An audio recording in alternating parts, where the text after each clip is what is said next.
What's up, YouTube? This is True Raw for TV. All right, so I'm going to go ahead and continue with this top 15 centers list. And it's been a while since I've done it. The last update I made was probably over a week ago. So sorry for the lack of production when it comes to these videos. I'm going to try to knock these videos out. So just to do a brief recap. At number 15, of course, I had Nikola Jokic. Number 14, I had the Chief, Robert Parrish. At number 13, I had Bob McAdoo. At number 12 on this list, I had Wes Unseld. Number 11, Nate the Great Thurman. And number 10, Patrick Ewing. So at number 9, I have Artis Gilmore. Now I have to also remind people that when I do these types of lists, I include the ABA, which is why I say pro basketball and not just the NBA. All right. Artis Gilmore was the closest thing to Wilt Chamberlain that the ABA had. All right. Dr. J may be the greatest ABA player ever, but Artis Gilmore was the most dominant ABA player ever. And while Gilmore was not quite as dominant in the NBA as he was the ABA, he still was a force to be reckoned with in his NBA career. In the NBA, in 909 contests, he averaged 17.1 points, 10.1 rebounds, and 2 blocks per contest. And he shot just a hair under 60% from the floor in his NBA career. Just a hair under 60%. This used to be, for quite a while, this was the all-time NBA record. But as the game has changed over the past 10 to 15 years, as the offense has been pushed out to the perimeter, as you have more and more of the play pushed out to the perimeter, and the traditional bigs roles have changed to being more of their offensive scores are secondary, number one, so they're taking lesser shots. And usually when you take lesser shots, your field goal percentage, your efficiency tends to go up anyway.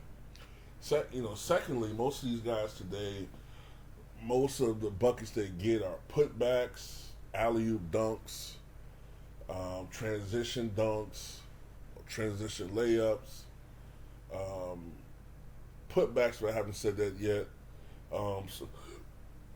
So dunks. So a lot of their baskets are uncontested because shot blocking is not what it once was in the NBA anyway, because the center position has changed so much. So as a consequence of that, field goal percentages have skyrocketed to the point where you now have guys who are shooting close to 70% for their careers, if not 70% for the career. So the game is different. But back when men were men and you had a tough play in the pivot, Artis Gilmore had the record at 59.9%. In the ABA, Gilmore was a beast. 22.2 points per game, 17.1 rebounds per game, which I believe is the ABA record, 3 blocks per game. He shot 55.7% from the floor in the ABA. From the free throw line, he was a 66.8% free throw shooter in the ABA and a 71.3% free throw shooter in the NBA. Altogether, he played in some 1,329 contests. He averaged 18.8 points per contest, 12.3 rebounds, 2.3 blocks, 58.2% shooting from the floor, and just a hair under 70%, 69.8% from the charity stripe. Gilmore led the ABA in field goal percentage twice. His rookie year, when he shot 59.8%, and his sophomore year, where he shot 55.9% from the floor. He led the ABA in minutes twice. 1973-74, he played in 41.7 minutes per contest. In 1974-75, I believe that's the year the Kentucky Colonels won it all. He averaged 41.6 minutes per contest. Gilmore was a very durable player as well. Not just the longevity, but in the ABA, he played in all 84 games. They had 84 game schedules in the ABA. He played in all 84 games every year he played. 72, 73, 74, 75, and 76. In the NBA, his first 3 seasons, he played in all 82 games. Only played in 48 games in 1979-1980, but then in 1980-81, 81-82, and 82-83, he played in 82 games each season. Then only 64 games in 83-84. In 85, he played in 81 games, 86, 71 games, and then in 1987, when he was 37 years old, he played in 82 games again. So this is a person who, played in a lot of contests. His last year, 87-88, he played in 71 games. So he was very durable. Very durable. I'm trying to think of some knocks on Artis Gilmore. Some of the knocks on him, from what I've read, because I don't really remember him, actually as a player, he was a little bit before my time. I've seen highlights of him. I've seen games of him. Some of the knocks on Gilmore is that he sometimes faded down the stretch of games. Sometimes he didn't dominate in stretches where you thought he would dominate, especially in his NBA career. And he also, if I'm not mistaken, turned the ball over a lot. All right? He turned the ball over a lot, and he was known for having, especially earlier in his career, and he didn't have the greatest hands. And because he didn't have the greatest hands, that prevented him from being a great, great passer. And matter of fact, a lot of his turnovers, I think, were when he was given passes that he couldn't handle. That type of shit. Fumbling the ball out of bounds. Sometimes having the ball stripped from him as he's trying to score. Things of that nature. That's what he got a lot of his turnovers from. And the Los Angeles Lakers and other Western Conference teams were glad that he had that weakness. But I'll tell you one thing about him. He was next to Wilt Chamberlain, probably next to Wilt, the second strongest player in the NBA. I don't know about history, but definitely in the 70s. And that tends to make me think history-wise. Like, I know this. Robert Parrish went against both Shaq and Artis Gilmore, right? And Parrish said that Shaq was more athletic than Gilmore, but Gilmore was stronger than Shaq. All right? This guy played 21 seasons. Still hold the record for most games played, 1,611. So, you got to take what he says with some type of, some substance. I know that players like Moses Malone, players like Artis Gilmore gave Kareem Abdul-Jabbar a lot of problems. He did not like going against these types of players. Gilmore was very physical, all right? A very physical player whose game probably would suffer today because of the way that he played basketball, all right? Gilmore's style was suited for the era that he played in and was very effective in the era that he played in. I forgot to mention this. I was talking about earlier in the ABA. He twice led the ABA in field goal percentage, but he led the NBA in field goal percentage 4 consecutive years from 1980-81 to 83-84. As a matter of fact, he had 6 seasons where he shot over 60% from the floor, back when that was truly impressive due to the defensive resistance back then.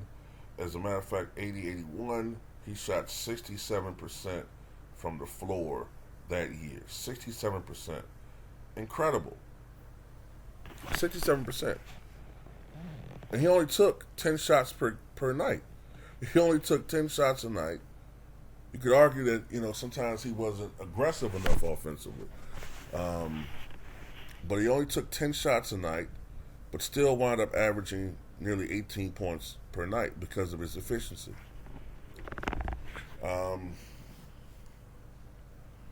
So I kind of want to talk a little bit more about Artis Gilmore himself. He was born in 1949 in Chipley, Florida. And initially he went to Carter Webb College, but then soon went to Jacksonville, and that is where he graduated and was drafted. He was drafted in the 7th round, the 117th overall pick in 1971. He was selected by the Chicago Bulls, but ultimately Gilmore chose to play in the ABA. He was 7'2", 240 pounds coming out of college, but ultimately Gilmore throughout his career would bulk up to about 270 pounds or so. All right. Had the coolest goddamn fro I ever seen in my life. In the ABA, like I say, he played for the Kentucky Colonels, winning a championship in 1975. This is his resume. ABA champion, ABA playoffs most valuable player 1975, ABA most valuable player regular season 1972, 6-time NBA All-Star, 5-time ABA All-Star, which means that he was 11-time All-Star, ABA All-Star Game MVP, and 5 times All-ABA First Team, 4 times ABA All-Defensive First Team, NBA All-Defensive Second Team 1978, ABA Rookie of the Year 1972, ABA All-Rookie First Team 1972, ABA All-Time Team, 4-time ABA Rebounding Champion 1972 to 1974, and then again 1976, the last year the ABA was in existence. At Jacksonville College, Gilmore became one of 5 college basketball players ever to average at least 20 points and 20 rebounds over his career at 24.3 points and 22.7 rebounds per game. Gilmore led the NCAA in rebounding both years at Jacksonville, and his career average of 22.7 rebounds per game is still the highest in NCAA Division I history. I don't usually read the college stuff, but that was impressive. 2-time NCAA rebounding leader, and he wasn't as quite a dominant rebounder in the NBA as he was in the ABA and in college, but still one of the great dominant players of all times. He helped to revitalize the Chicago Bulls to a certain extent after the ABA-NBA merger. During his career with the Chicago Bulls, Gilmore played in 4 All-Star games in 5 seasons, and he averaged 19.3 points and 11.1 rebounds per game. Perhaps his most successful stretch from a team standpoint is when he played with the San Antonio Spurs and played alongside George Gervin. And there were times when they had some great teams. Unfortunately, they would always run into the Los Angeles Lakers. And the Lakers were just a cut above everyone else in the Western Conference. And ultimately, they were not able to get past them.